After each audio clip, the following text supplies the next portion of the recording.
नमस्कार, जनतंत्र टीवी देख रहे हैं आप। मैं हूं आपके साथ साहिल धुलिया। तो बुलेटिन की शुरुआत करते हैं। आरएलडी ने भारत बंद के समर्थन का ऐलान कर दिया है। तो आरएलडी नेता जयंत चौधरी ने बड़ा बयान दिया है। आरएलडी कार्यकर्ता किसानों का साथ दें, ऐसा जयंत चौधरी ने कहा है। साथ ही साथ भारत बंद में किसानों का समर्थन कार्यकर्ता करें। और जयंत चौधरी ने खास बातचीत की जनतंत्र टीवी के पॉलिटिकल एडिटर अखिलेश मिश्र से। सुनिए। देश भर के किसान अपनी मांगों को लेकर आंदोलित हैं, दिल्ली को घेर रखा है। हमारे साथ इस वक्त आरएलडी के जयंत चौधरी जी हैं। चौधरी साहब, क्या लग रहा है कि चौधरी चरण सिंह जी सबसे बड़े किसान नेता थे, ये जिस तरह से पूरे देश का किसान आंदोलित हुआ है, आपने तमाम आंदोलन देखे, आपको लगता है ये कुछ अलग है, लड़ाई आर पार की है? बहुत दृढ़ निश्चय के साथ किसान राजधानी पे आए हैं, तैयारी के साथ आए हैं। आपने चौधरी चरण सिंह जी की बात कही। चौधरी साहब तो कलम का प्रयोग करके किसानों के हित की रक्षा करते थे, लेकिन दुर्भाग्य है आज सरकार किसानों का रिफॉर्म बताकर उन्हीं पे प्रहार कर रही है।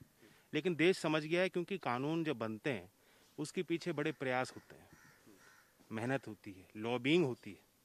और अगर जनता के हित के कानून होते हैं, जनता को संघर्ष भी करना पड़ता है, मांग भी करनी पड़ती है। लेकिन देश समझ गया कि कानून की मांग किसने करी, इसके पीछे कौन सी लॉबी है, किसको इससे फ़ायदा हो रहा। और जब देश के किसान समझ चुके हैं कि उनको इस कानून से फ़ायदा नहीं, तो सीधा सीधी उनकी मांग है कि कानून वापस लो और दिल्ली पे आए। तो ये एक निर्णायक मोड़ है ऐसी सरकार के लिए जो एक बड़ी बहुमत के साथ आई है, दोबारा चुनी गई है। लेकिन जिस सरकार के मुद्दे अलग हैं, अभी भी शायद उनको अहंकार है कि हम कुछ भी कर सकते हैं और जनता उसे स्वीकार लेगी। और ये मैं इसलिए कह रहा हूँ दावे के साथ कि सबको पता है कि कल बंद का आह्वान है, इतनी संख्या में लोग आए हैं। सरकार के पास गुप्त स्रोत होते हैं, सूचनाएं होती हैं, उन्हें मालूम है कि पीछे हटने वाले नहीं। अभी भी कोई हल निकालने के लिए जो सार्थक प्रयास सरकार की ओर से होना चाहिए था, वो दिख नहीं रहा जमीन पर। बंद का आह्वान किया है किसान संगठन ने। आरएलडी थोड़ा पीछे नहीं हो रही है, जितना सक्रिय होना चाहिए था। सबसे बड़े किसान नेता के आप पोते हैं, जितना एक्टिव होना चाहिए था आरएलडी उतना एक्टिव नहीं दिख रही इसमें। देखिए, हमारा विश्वास ये है कि लोकतांत्रिक तरीके से जनता के हित में लोगों का आंदोलन करने का हमेशा अधिकार रहता है। बड़े बड़े आंदोलन हमने भी किए हैं, लेकिन सत्ता संभालने के बाद एक संवेदनशीलता सरकार के रवैये में आनी चाहिए। जब जब हमें सत्ता मिली, हमने आंदोलन करने की जरूरत नहीं थी। चौधरी अजीत सिंह जी हों, चौधरी चरण सिंह जी हों, उन्होंने कलम का प्रयोग किया था। आज इन्होंने, जिनके हाथ में कलम, ये इनकी मंशा साफ नहीं है। इसलिए हम आह्वान करते हैं कि लोकदल के वर्कर जमीन पर आएँ। और यही नहीं, लंगर सेवा करने मैं भी वहाँ सिंधु बॉर्डर पे गया था, क्योंकि ये मूलतः एक सामाजिक आंदोलन था, ऑर्गेनिक था। स्वतः लोग आए जिन्हें महसूस हुआ कि हाँ हमें चोट लग रही है, वे खुद निकल के आए और दूर से चल के आए हैं। ये लाठी डंडा और पानी की बौछारें सर्दी में भी खा के आए। तो इनकी हिम्मत को दाद देनी चाहिए, यही इनकी ताकत।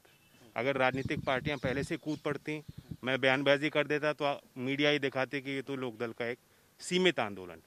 ये एक सामाजिक आंदोलन है, इसलिए इस शक्ति को पहचानते हुए सरकार को झुकना चाहिए। और आपका समर्थन है? आप कल के बंद में अपने कार्यकर्ताओं वर्कर्स को कहेंगे कि पार्टिसिपेट करें? बिल्कुल शांतिपूर्वक तरीके से, बिना किसी इमरजेंसी की सर्विसेज को प्रभावित किए, जनता के सुविधा की सरकारी सेवाएं जो होती हैं उनको बिना प्रभावित किए अपना विरोध दर्ज करें, सड़क पे आएँ, किसानों के साथ डट के खड़े रहें।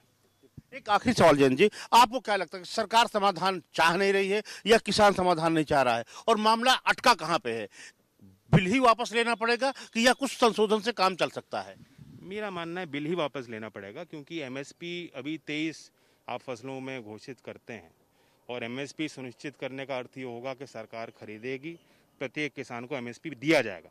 आज भी आपको पता है, बाजरा हो, धान हो, कोई भी फसल हो, सरकार का रेट एमएसपी कुछ और हो, लेकिन जमीन पे वह भी रेट किसान को नहीं मिल रहा, आधा भाव मिल रहा है किसानों को। तो सरकार डरी भी है, सरकार तो एमएसपी भी नहीं देना चाहती। तो इसलिए मेरा मानना है कि सरकार एमएसपी भी सुनिश्चित नहीं करेगी। सरकार की मंशा साफ नहीं है, और इसीलिए जब तक पूरे बिल को वापस नहीं लिया जाता, शायद इसका कोई समाधान न निकल पाए। कैमरामैन कमल के साथ अखिलेश मिश्र, जनतंत्र टीवी, दिल्ली। खबरों के निष्पक्ष विश्लेषण के लिए सब्सक्राइब करें जनतंत्र TV and press the bell icon. Never miss any update.